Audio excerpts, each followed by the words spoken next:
Jrue Holiday to the Boston Celtics. I gotta say I'm not happy about that, to be honest. But Q, you did call it. Jrue Holiday is now a Celtic in the trade. We got Jrue Holiday going from Portland to Boston for Malcolm Brogdon. We got Robert Williams going to Portland, as well as some first round picks via the Warriors and the Celtics. Man, I'm sad to say that you got me. You got this one, but it's all good. Celtics just got a lot better. Jrue Holiday to me is one of the, if not the best, guard defender, just overall defender in the league. It's nothing he can't do. Strong, solid, give you 20 points a game. Facilitating everything, man. It's a big acquisition by the Celtics. Yep. Yeah, man. Y'all got to start listening to me, bro. Y'all start listening. It's all good, though. It's all good. So, yeah, as you're saying, if you were late to the party, when we returned and kicked off our new season, we talked about Dame trade, as you said. We also knew that Jrue was going to be traded somewhere. And I was like, got to be traded to a contender of Jrue's caliber. And there are a couple of teams we talked about. We're like Lakers. Like Philly was another one that came up. Yeah. And Celtics. So I was settled on the Celtics because that's literally what they need. Now, the trade details are here, though. You know, we have it on the screen for you. They do give up some depth, in my opinion. Malcolm Brogdon, Robert Williams, first round pick, and two first round picks actually. So yeah, it's something. Now the Celtics, honestly, I think the Celtics have improved with this. It's just you lose some front court depth. That's the only thing for me, man. That's the only thing. Especially because you don't know the health status of Porzingis. You have I trust Horford to finish the season. He's been pretty durable for the most part. I have no issues with him. Yeah, it's always a little bit questionable about Porzingis. Although he had a good season with the Wizards, he played most of the games. I gotta pull up the exact number, but he played in more games last season than the season before with the Mavericks. So that's a good sign. But will that keep up though? It's always a question of health of Porzingis. So that's the only thing. But if they can work that out, and he is healthy, and you do have Al Horford still in the front court, Derek White is still blocking shots like he's a big man. So it could really work out. And Jrue's defensive prowess, bro, is such a huge upside. A lot of players around the league speak highly of Jrue Holiday and his defense. So it's no joke. We talk about his defense. No joke at all. So absolutely. Man, Jrue Holiday is probably one of the strongest guys in the league. That is kind of under the radar when it comes to just strength. If you ever watched him defend bigger opponents, guys try to back him down and they can't really move him. He's solid. On top of that, he can get to the cup, finish. He's the whole package. To touch on what you talked about with the front court depth, I agree. The Celtics haven't had the best of luck when it comes to just keeping their big men healthy. Robert Williams obviously missed a lot of time, knee injuries and things of that nature, as well as Porzingis in the past. A lot of health issues, knee issues, stuff like that.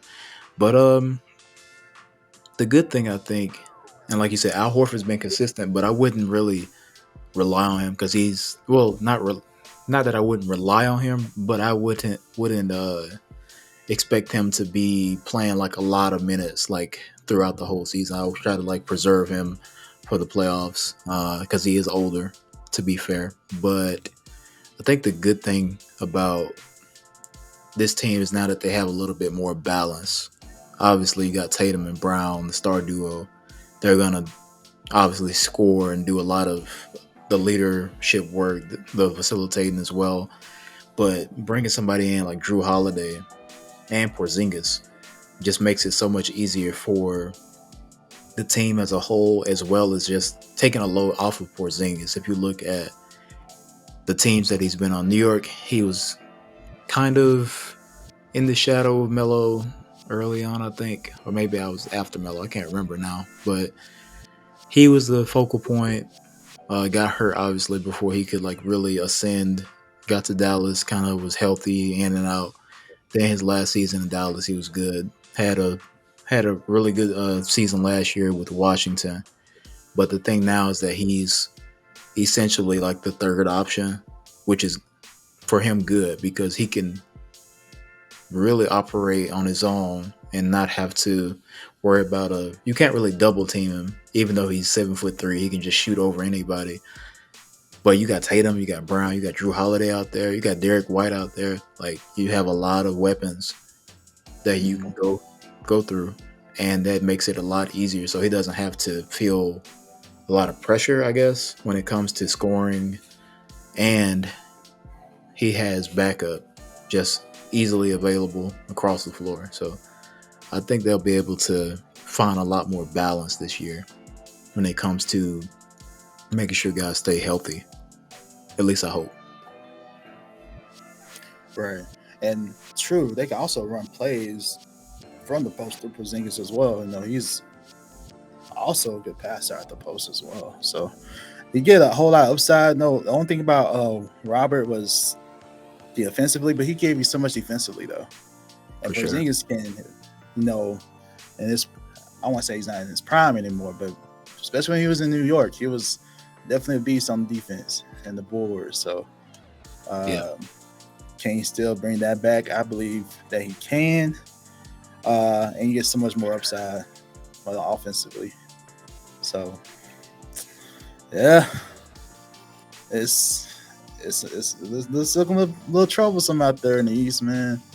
It's tough. So with this trade, I know before we discussed the Dame trade, I believe I still had the Celtics as my favorite.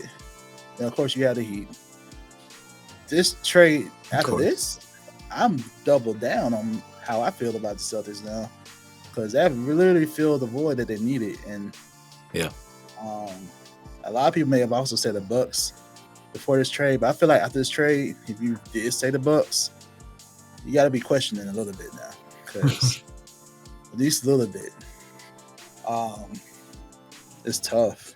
It's tough, but early on, that's my prediction, and we can see how it works out, because that Dame Giannis pick and roll is gonna be deadly.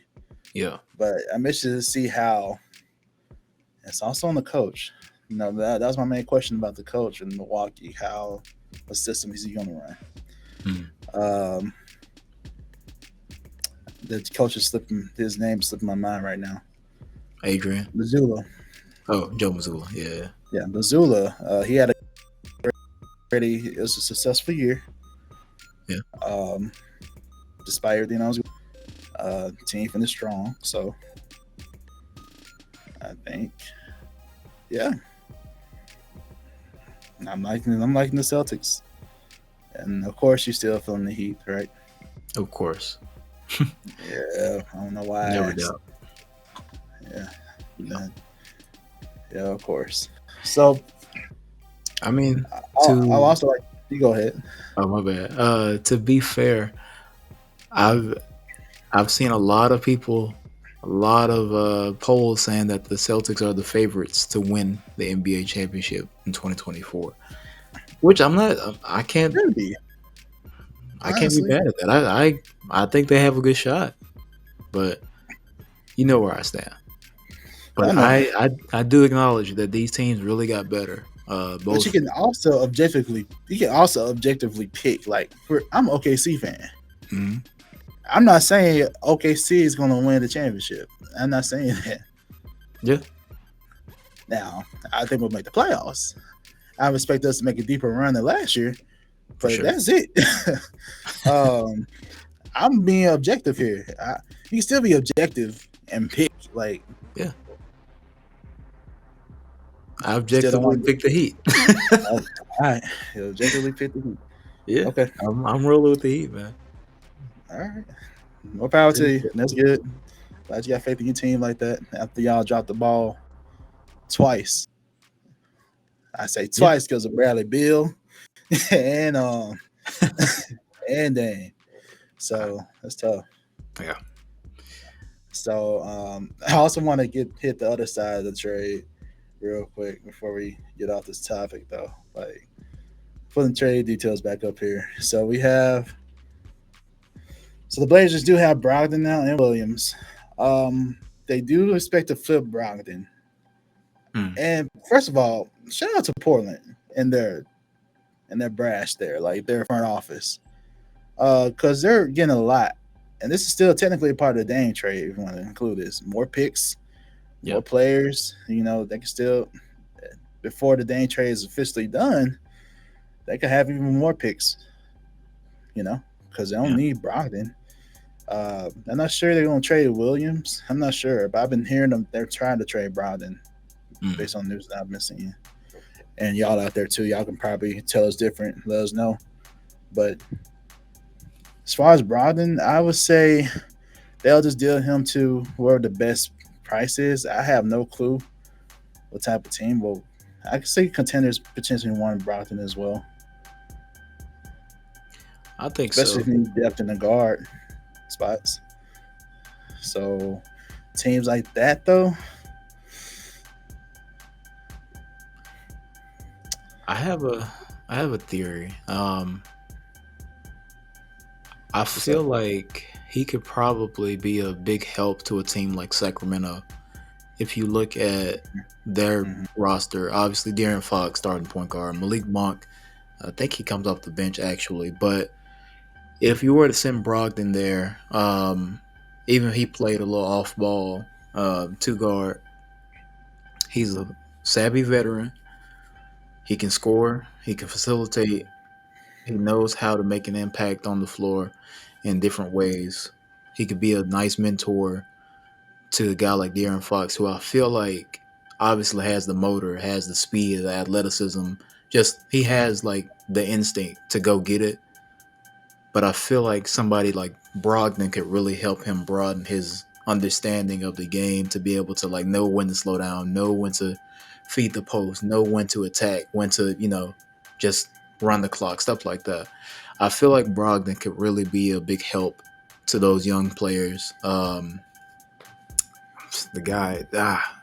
other kid off the bench, the point guard for Sacramento, I can't think of his name, but he's the kid from Baylor. I can't think of his name, but I feel like could be a really big help to a team like that to help them get over the hump. They obviously took a big leap last year, but I feel like they could use him in a way to be able to get better and make a deeper run as well. That's a good point. He could help. See, those are already good options about that. Good options. Other than that, I honestly don't know. Yeah. But we'll see. But Portland has been, like you said, doing a good job in the front office after flipping Dame into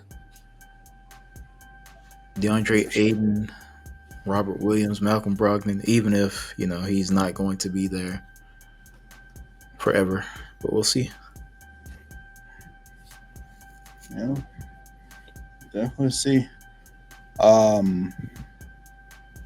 Yeah, I have no other opinions on this topic. I don't think anymore. I don't know. Yeah. We'll see how it goes, man. Shout out to Portland. Obviously, Dame will be missed by those Portland fans, but beginning of a new era. Scoot Henderson has looked good so far in preseason. I think DeAndre Ayton has a chance to be revitalized and kind of set himself up to be one of the best centers in the league, as well as the other young guys. The Skywalker kid, Anthony Simons, they're going to be fun to watch. They're going to be developing something there. A little bit of a youth movement, which is good. New blood, new energy. It's gonna be good for sure.